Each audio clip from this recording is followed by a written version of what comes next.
আজ 5 বছর পর আমার স্বামী দেশে ফিরেছে। বাসার সবাই অনেক খুশি ছিল, কিন্তু আমি একদমই খুশি ছিলাম না। আর কেন খুশি ছিলাম না সেটা একটু পরেই খুলে বলছি। হঠাৎ করেই আমার স্বামী আমার দিকে তাকিয়ে বলে, কি ব্যাপার, তোমার কি মন খারাপ নাকি অন্য কিছু হয়েছে, আমাকে খুলে বলো। আমি তখন বললাম, কোনো সমস্যা না, তুমি রেস্ট নাও, আমি আসছি। যখন আমি তার জন্য পানি নিয়ে যাচ্ছিলাম, আমার পায়ে একটু আঘাত ছিল।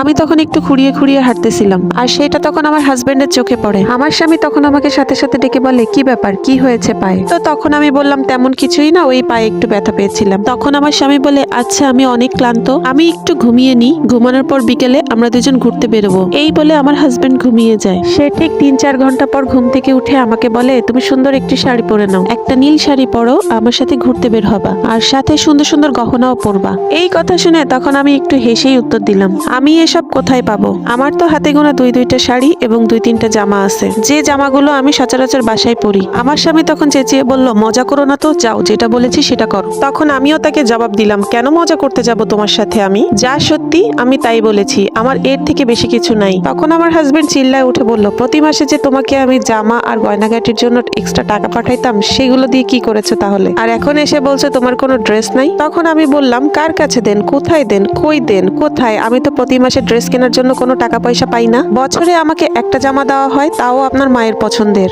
আমাকে কখনো মার্কেটে নেওয়া হয় না, কিংবা আমার পছন্দের কোনো জামা কাপড়ও কেনা হয় না, আর সেইটা আপনি খুব ভালো করেই জানেন। তখন আমার হাজবেন্ড আমাকে বলল, তুমি মার্কেটে যাও না তো কি হয়েছে? আমার মা তো মার্কেট থেকে তোমার জন্য নতুন ড্রেস কিনে এনে দেয়, তো সেগুলো কি হয়েছে? তখন আমি তাকে বললাম, আপনার মাকে ডেকেই জিজ্ঞাসা করেন যে সে কখন কখন আমাকে কেনাকাটা করে দেয়। বছরে একবার কেনাকাটা করে দেয়, তাও রমজানের ঈদে। আর গত 5 বছরে তো আমি 5বারও বাবার বাড়িতে যেতে পারিনি, যে নিজের স্বাধীন মতো কিছু করতে পারবো, কিনতে পারবো। আপনি আমাকে আমার বাবার বাসায় যেতে বারণ করেছেন, তাহলে আমি কিভাবে কেনাকাটা করব? আপনার মা বোন আমাকে যেটা কিনে দেয় আমি সেটাই পরি, সেটাই ব্যবহার করি। এই দেখেন, এই কয়টা জামা আর শাড়ি কাপড় ছাড়া আমার তো কিছুই নেই। বোরকা ছাড়া আমার বাইরে পরে যাওয়ার মতো আর কিছুই নেই, তাও সেটা পুরনো। আপনি চাইলে আপনার সাথে আমি পুরনো বোরকাটা পরেই বেরোতে পারি। সে এখন তার মা বোনকে ডাকলো, ডেকে জিজ্ঞাসা করলো, কি ব্যাপার আম্মা, প্রতি মাসে আমার বউয়ের ড্রেস কেনার জন্য যে টাকাগুলো পাঠিয়েছি সেগুলো দিয়ে কি করেছেন? তুমি আমার বউকে সেই ড্রেসগুলো কিনে দাওনি কেন? তখন আমার শাশুড়ি আমার স্বামীকে বলল, বাবা আমি তো সব টাকা ওকে দিয়ে দিয়েছি। তখন আমি শাশুড়িকে বললাম, আম্মা আপনি সত্যি করে বলেন তো, কবে কখন আমাকে টাকা দিয়েছেন? তখন তিনি বললেন, প্রত্যেক রমজানের ঈদে তোর বউকে দামি দামি ড্রেস কিনে দেওয়া হয়। তখন আমি আমার হাজবেন্ডকে আমার প্রত্যেকটা রমজানের ঈদের ড্রেসগুলো বের করে দেখালাম, আর বলছি, দেখেন এই হচ্ছে আমার প্রত্যেকটা রমজানের ঈদের ড্রেস, এখন যেগুলো আমি বাসায় পরি। আমি অস্বীকার করছি না যে তারা আমাকে দেয় না, তবে বাইরে পরে যাওয়ার মতো কোনো তোলা ড্রেস তারা আমাকে দেয়নি। আমার হাজবেন্ড আমাকে তখন বলল, আমি যে বিয়ের সময় তোমাকে যে গয়নাগুলো দিয়েছি এবং বাইরে থেকে যে গয়নাগুলো পাঠিয়েছি, তো সেগুলো কোথায়? তখন আমার ননদ এসে বলল, ভাইয়া সেগুলো তো ভাবিকে দেওয়া হয়নি, মা আলমারিতে তুলে রেখেছিল আমার বিয়ের জন্য। আমি তখন অবাক হয়ে গেলাম, এগুলোর কিছুই আমি জানতাম না, এসব কিছু আমার শাশুড়ি আমার থেকে গোপন করেছে। এটা শুনে আমি আরো বেশি চিৎকার করে কান্না করতে লাগলাম। তখন আমার হাজবেন্ড আমাকে বলল, তুমি কান্না করো না, আমি দেখছি বিষয়গুলো। তখন আমার দেবর ছুটে এসে বলল, ভাইয়া আপনি ভাবির কথা বিশ্বাস করবেন না, ভাবি অযথাই অনেক বেশি কথা বলে, অনেক বেশি টাকা নষ্ট করে। এই সংসারের কোনো কাজ কিংবা দায় দায়িত্ব কোনো কিছুই তিনি পালন করেন না। তিনি শুধুমাত্র আমাদের কাছ থেকে কৈফিয়ত চান, তার স্বামীর টাকা পয়সা কোথায় কিভাবে খরচ করা হচ্ছে তার। তখন আমি আমার দেবরকে বললাম, তুমি আমার ছোট ভাইয়ের মতো, তুমি কিভাবে এত বড় মিথ্যা কথাটা বলতে পারলে? তোমাদের জন্য তো আমি ঘরের ভিতর একটু জোরেও কথা বলতে পারি না। তুমি, তোমার মা এবং তোমার বোন মিলে আমার উপর যখন তখন অত্যাচার করো, শারীরিক এবং মানসিক নির্যাতন করো। এই কথা তো আমি কাউকেই কখনো বলিনি, এমনকি আমার হাজবেন্ডকেও আমি বলিনি। তোমরা তো আমার স্বামীর সাথে আমাকে ঠিকমতো কথাও বলতে দাও না। আমার যে একটা সন্তান আছে, আমার সেই সন্তানকেও তোমরা ঠিকমতো খেতে দাও না। আমি আমার হাজবেন্ডকে বললাম, কিছুক্ষণ আগে না তুমি জিজ্ঞেস করছিলে আমার শরীর নাকি মন খারাপ? হ্যাঁ, আমার শরীর মন দুটোই খারাপ। কিছুদিন আগে তোমার ভাই আমার গায়ে হাত তুলে মেরেছে,